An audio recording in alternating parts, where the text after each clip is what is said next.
Hello guys, today I'm going to tell you about that Canton token. Now before we start the video, let's share my legal disclaimer. This video is only for educational purpose. Do your own research for the investing.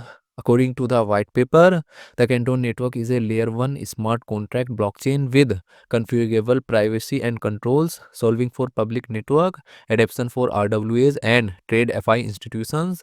The network uses a two-tier consensus mechanism, allowing for unlimited horizontal scalability of the network while maintaining full smart contracts interoperability across it.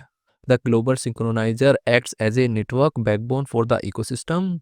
Canton Coin CC is a utility token used for pay applications and infrastructure fees on the global synchronizer, as well as to incentives and rewards network stakeholders.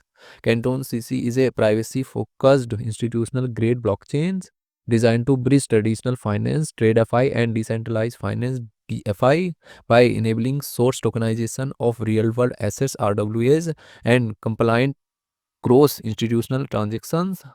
Canton project audited by Ceritic. Canton token total supply is 36.89 billion and circulating supply is also 36.89 billion CC token. CC token is listed on Bybit, Gate.io, KuCoin, Kraken and other exchanges. If I share my opinion with you, then this project up to 85% chances is that it is a legit or good project. So guys, don't take my opinion as a financial advice. Do your own research for the investing. Thanks for watching.